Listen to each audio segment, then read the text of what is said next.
From the Edge Media Studios in downtown Indianapolis, this is Indiana Issues. Here's your host, Abdul-Hakim Shabazz.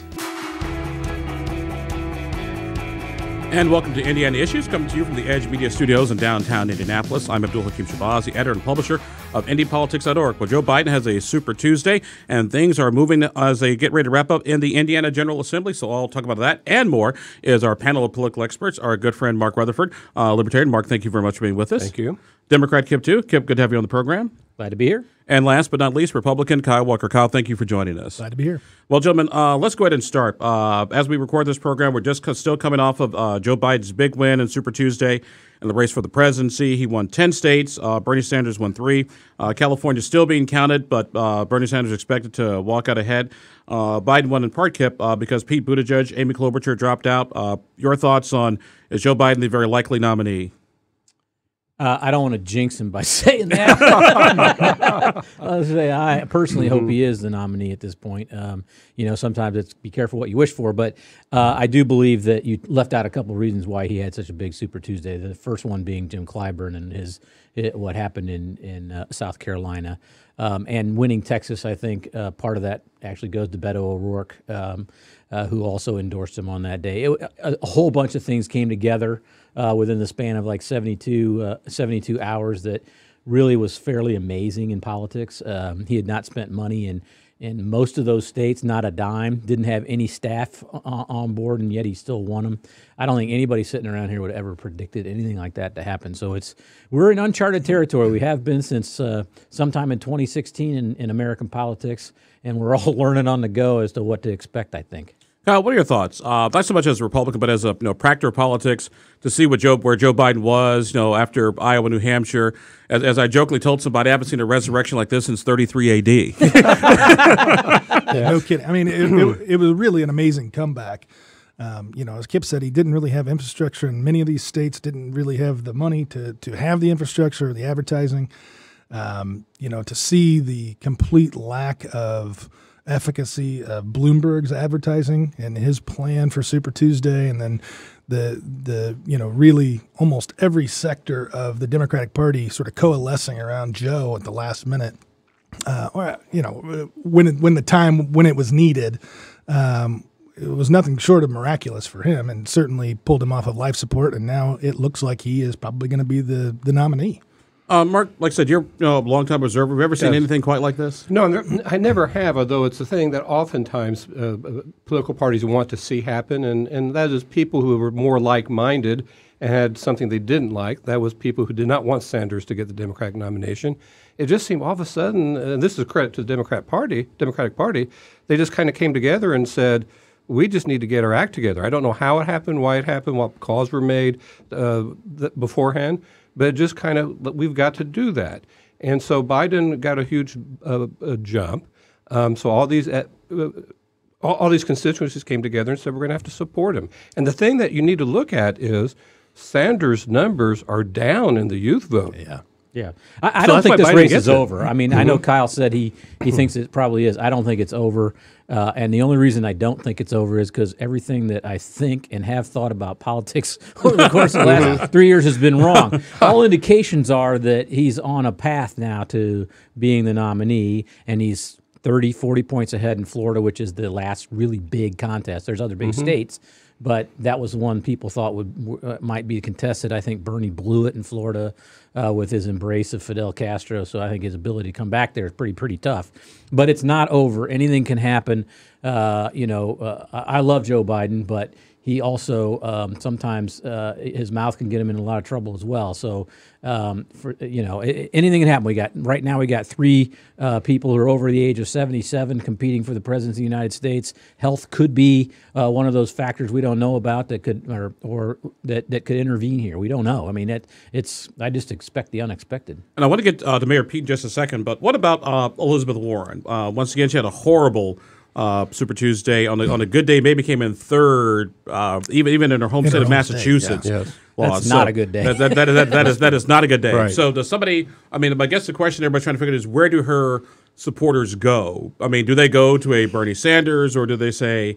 I saw a poll just today of Elizabeth Warren's supporters, and I think if I remember, I don't remember exactly, but it was like 43 or 44% go to Sanders and 36% go to Biden. So it's not a wash. I mean, Bernie gets a little bit, but I don't know that it's enough in any state to make a difference. And does that change if she decides to pick a favorite in the race, which she Very played good point, pretty Kyle. coy at her press conference yesterday? But clearly her policies align more with Bernie Sanders. But there's a lot of animosity reported between the two of them personally. And there's one fundamental difference between them. She has said she's a capitalist, and he says he's a socialist. And I think that's a pretty big divide. Well, let me ask you this, and Kyle, particularly for you, there was some talk that when the candidates drop out of the race, it's not so much that they need time to make a decision about who to publicly support, but their supporters need time to process everything. Sure. Yeah, I mean, supporters are going to make their own decision, but one of the factors that weighs into a lot of supporters is where does my candidate that I spent all my blood, sweat, and tears for, what do they want? Where are they going to go? They can certainly shape that opinion for a lot of supporters, not all of them. I think it's going to be really fascinating to see where those supporters go. And I think it probably is maybe not an equal split, but probably a split that is similar to the poll that Kip saw. And again, I don't know that makes a big difference as it relates to Sanders' nomination. Mark, how difficult it is to maybe get the supporters on board? Because a lot of times the candidates get along fine. It's all the trolling and back and forth, or at least they can be publicly. They act like they do. Act like they do. Although they don't even really act like that. Anymore, they really don't as much as they did. And no, it's a difficult thing because somebody who supports somebody does it for all types of reasons. And when they're no longer running, and we see it all over the place, their supporters can go elsewhere. And oftentimes I see that the supporters just don't support anybody else. They've got one person that they really like. So it's a mixed bag. I'm with you, Kyle. I think that it really won't do anything to really help or hurt anybody because so many other candidates have gone for Biden that really helped him, boosted him up. And Sanders, if he gets her support, which I don't know if I doubt it, but I don't know if Biden will either. She's a very coy and astute politician, so she may be holding back for some good reason. Well, and there's this whole notion of vice presidency, right? Mm-hmm. Yes. Is she contemplating whether there's a play there, and if she would even be interested in it for Bernie Sanders or for Joe Biden, for that matter. The other thing I would say about what Mark said is you also have a significant portion of the Warren supporters who supported her in part because she might be the first female president, and those folks, some of them are going to take longer to get over that, I believe, and so we'll have to watch to see how that unfolds. You are watching Indiana Issues, where we talk about the big issues facing the state. Abdul-Hakim Shabazz. Our guest today, our good friend Libertarian Mark Rutherford, Democrat Kip Tew, and, of course, Republican Kyle Walker. Of course, to get all this started, gentlemen, speaking of bowing out and where the supporters go, was South Bend Mayor Pete Buttigieg. After South Carolina and a not-so-great showing, Mayor Pete bowed out of the race. Then the next day comes along and endorses Joe Biden. Kip, once again, we'll start with you. What does it say about Pete Buttigieg and the fact that he had some, coming from the mayor of a small, relatively medium-sized Midwestern city to winning the Iowa caucuses? It's another indication of how a lot of us don't know as much about politics these days as we used to. No one have ever thought it was remotely possible that he could have done what he accomplished in this campaign. It's truly extraordinary what he has been able to do, and I think he comes out of it even better than he did the day before he got out of it. I mean, I think there's a deep well of appreciation in the Democratic Party for the decision that he made when he made it, so that the party had a chance to unify more quickly. We learned a lesson from 2016 because the Never Trumpers couldn't get their act together, and he only got 50% of the vote in a state, Trump that is, in April. It was like mid-April before he got to 50% in any state. And the lesson learned on that is you better get it done sooner. And Pete Buttigieg, I think, is one of the first to realize that. He got out. His future is as bright as any star you could ask for. Kyle, was Pete ever a real serious contender for the presidency? As Kip said, right, there are so many things that have happened recently that we wouldn't have thought could have happened 4 years ago or even last year. I mean, I think... Or 4 minutes ago. Or 4 minutes ago. Was he a serious contender? In some ways, I suppose yes. I mean, I think he did a lot for his own brand, and I think he was a smart politician. I think he had some glaring weaknesses, particularly with the Democrat electorate, particularly in the African American community. So I don't think he could have ever gone to the post. But when you start looking at the machinations of these primaries, I mean, stranger things have happened, or I suppose, or could happen. And I think what was smart for Pete is that he got out at the exact right time. He saw the writing on the wall. He got out. He supported Biden at the right time for most of the sort of, the hierarchy of the Democratic Party. And so I think, to Kip's point, I mean, the sky's the limit. He's going to be a player.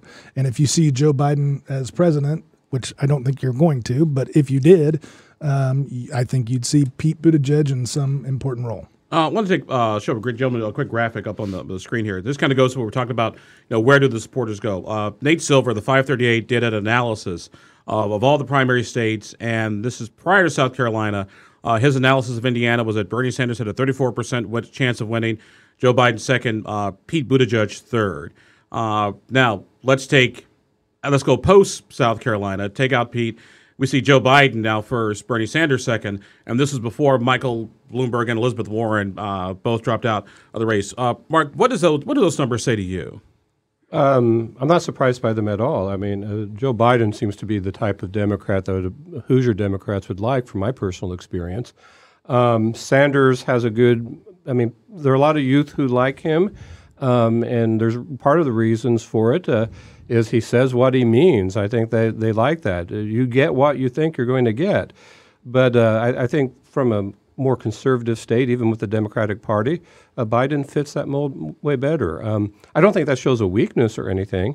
I think it just shows the reality of things. I think it's a warning for Bernie, because he won the state in 2016 in the primary. He beat Hillary Clinton, who went on to be the nominee. And if those numbers are correct, well, that's not polling, right? That's just a statistical analysis. It's a statistical analysis of what's likely to happen, and you got to assume that most of the Bloomberg votes are going to go to Biden, as you would look at that. And we've already talked about Warren, but I think it's a pretty big warning for Bernie in this because he won the last time. Yeah. And I think what it shows you, and the entire nation knows Bernie Sanders now 4 years better than we did last time. That's a very good point. And so I think he's very few people's, outside of perhaps Elizabeth Warren's, second choice. And when it comes to that list, I don't think he's very, very many folks' second choice. You don't go from Mayor Pete to Bernie very easily, right. I don't think. And let's do something. Let's go back to that last screen, if we could, Jacob, with those poll numbers. I want to do a little bit of math here. Joe Biden, Mike Bloomberg, 49%. Bernie Sanders, Elizabeth Warren, 33%. Does that basically, Kip, is that a fair assessment, do you think, of the Democratic electorate right now in Indiana? I do. You can elaborate a little bit more. I stopped you before. I won't be surprised if it's actually bigger for Biden at the end of the day, that he gets over 50% in Indiana.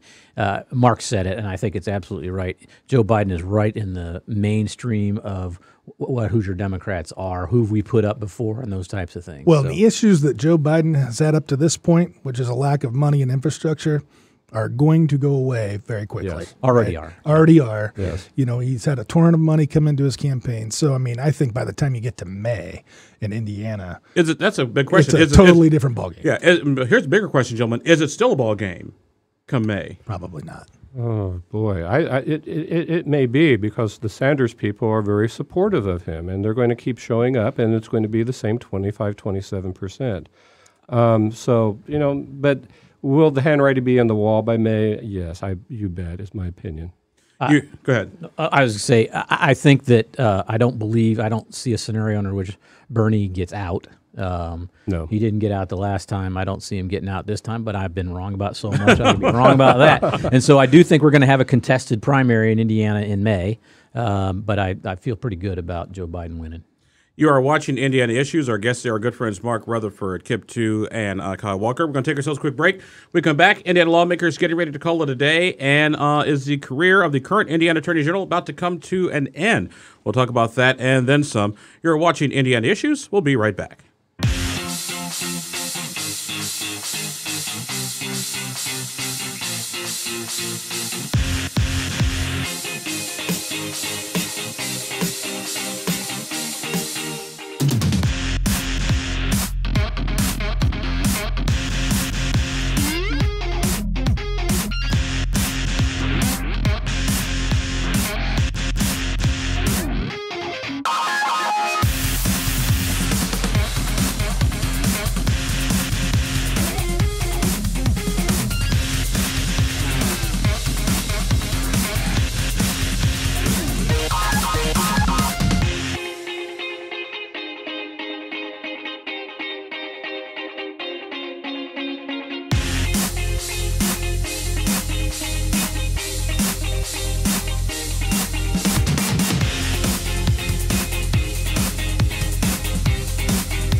And welcome back to Indiana Issues. I'm Abdul-Hakim, editor and publisher of IndyPolitics.org.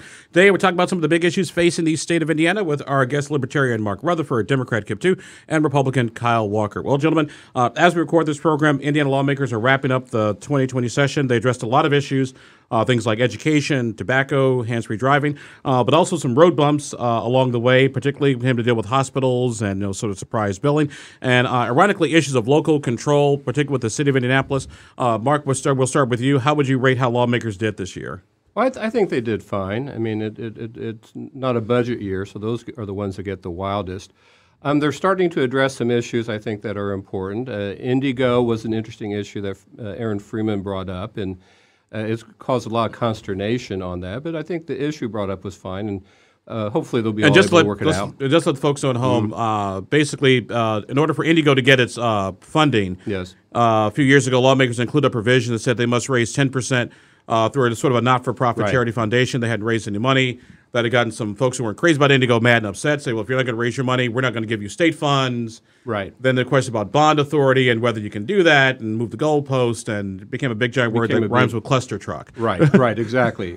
But at least it's being addressed in some way and probably will be resolved in some fashion. But so I think it did fine. The hospital thing that was brought up, and it's a lightning rod, but it's an appropriate lightning rod, because when I talk to people out there about health care, et cetera, a lot of people are getting tired of not knowing what the cost will be. I've experienced a little bit of this, not as bad as other people, luckily, but you get a bill and it's like, I had no idea that somebody was working on the team making sure that I was okay that wasn't in my insurance. I expected this to be covered, and this is what would be covered, and I'm not getting a bill for $16,000 when I expected a bill for $2,000, and it needs to be dealt with. Your thoughts on lawmakers? To that point, I totally agree, and I mean, I think it's something that's long overdue, and it's not any kind of government interference with healthcare. It's just a requirement that you know what you're getting into when you go to a hospital, which I think is, I mean, lots of folks have gotten into that problem with an over-bloated bill. I think overall during this session they've done a good job. I mean, they've mostly stuck to issues of importance, and I think there's certainly a couple of bills that I think are still pretty controversial. The coal bill being one of those that, it's my understanding, went to conference committee and is being made more like the House version, which is more of a bailout of the coal industry, which I think is probably not advisable. But outside of that, I mean, I think they've done a fairly decent job. Yep. Well, since we were talking about health care, I think that they went into the session to do no harm, but they really haven't done much of anything other than pick on Indianapolis. And I think that there are some legislators in both caucuses who are pretty tired of being the greater Indianapolis City County Council and would prefer that we deal with issues that impact the entire state rather than continually trying to micromanage the city of Indianapolis. So on that score, we'll see what happens with the end of the session. But that's been obviously one of the highlighting things of what's happened. I think on a positive note, I think probably the most impactful bill that'll pass is distracted driving. I think it actually is going to save some lives over the long term, and I think that was one thing that I thought the governor was right to highlight, and something that I think is going to be a positive step step forward. So I'm glad to see that. But when it comes to health care, I'm not sure they're going to really solve much of anything. And that was their biggest opportunity missed. They didn't do anything about marijuana legalization, which is an opportunity missed. And there's several other things. Teacher pay didn't get addressed. So I think they missed the ball on a lot of things. But something I thought was interesting, gentlemen, particularly with a Republican legislature, two bills that got through. One point, the hands-free driving legislation, and also raising the age of tobacco possession to 21. Right. And just knowing how this legislature tends to operate, I was surprised not only did these things pass, but by overwhelming margin. So is this not your father's Republican Indiana General Assembly anymore, Mr. Walker? Yeah, I think that there are a lot of good public policy reasons for the tobacco change.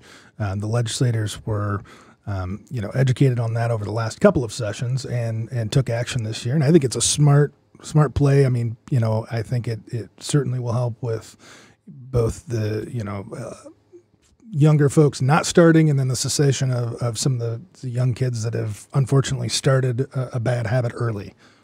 Mark? Well, what particularly folks like you have more of a libertarian streak when it comes to these things. I have a huge libertarian streak on there. I'm pretty, and it's pretty black and white on it. Either you're an adult or you're not. And that's the way I look at it. So if you want to make it 21, lots of things used to be 21.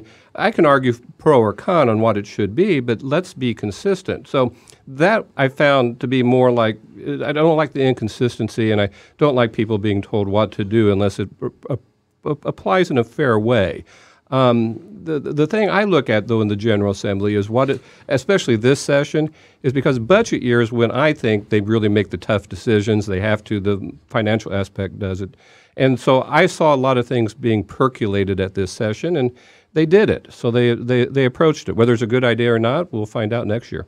I want to jump over to our last topic, gentlemen, as we were to wind down our program. The Attorney General, one issue lawmakers had to deal with, and we're still kind of going back and forth on toward the end of session, is whether legislation should be passed that would remove an Attorney General from office if his license was suspended for more than 30 days, then he couldn't run again for the office in 5 years. Passed overwhelmingly out of the House. The folks in the Senate, from conversations I had, seem very wary to go down this road. Who wants to take this one? Oh, geez, because I have a strong opinion. I don't know why the General Assembly wants to give the Supreme Court so much power to remove an Attorney General.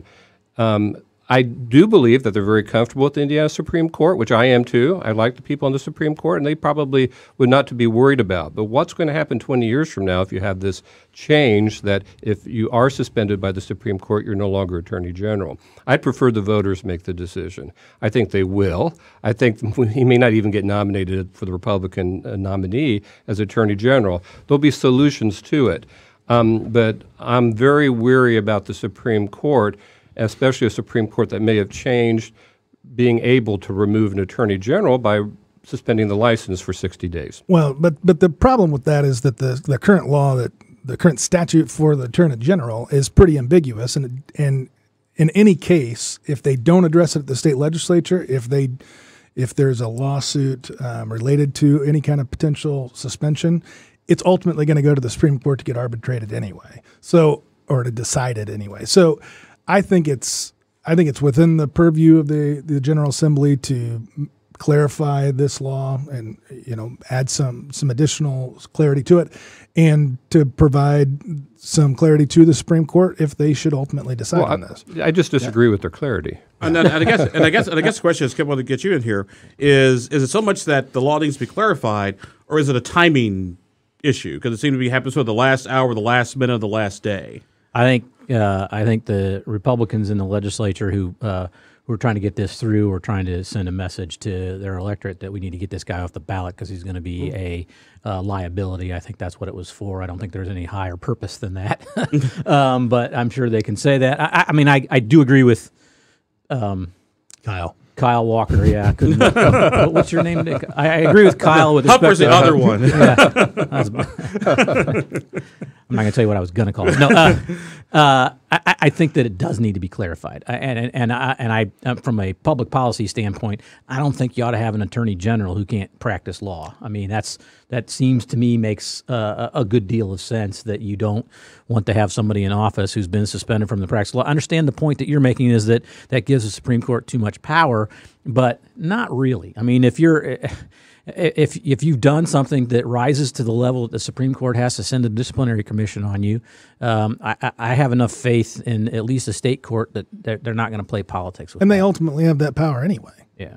I mean, because they're either going to rule on your suspension, and they're going to rule on any potential case that brings up the they do as an attorney. Holding office. The question is a sitting attorney general. Yeah. Can they affect that, or should that be left up to the voters, or should there be some other mechanism? And the current Supreme Court, I'm very much fans of them. I think they do a great job, even when they rule against me. But you have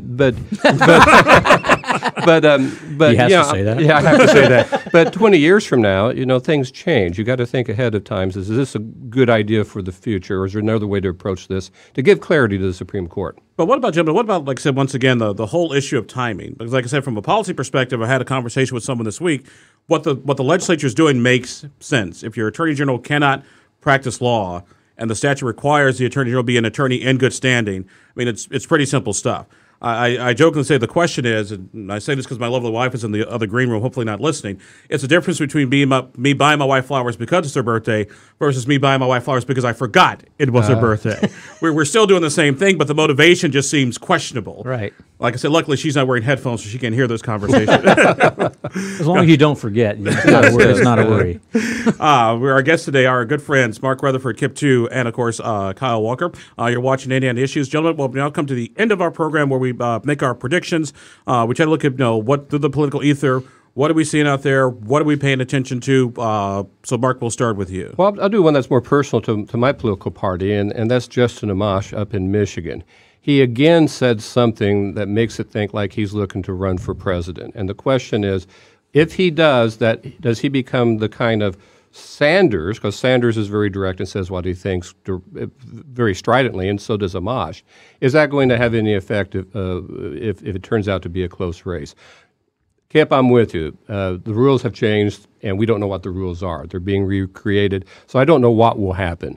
Will that have an effect? And I've got to tell you that what's really hurting the Libertarians' process for choosing a political candidate right now is Justin Amash is out there somewhere, and it's like, are we all doing what we're doing now for nothing? Because quite frankly, if he'd come forward, because most of his positions are very Libertarian-esque, he would get the nominations handed down, even if announced the day before we vote for it. I think he would. So I think it'll be very interesting to see if he does that and why he's doing it, and will it affect Trump in any way.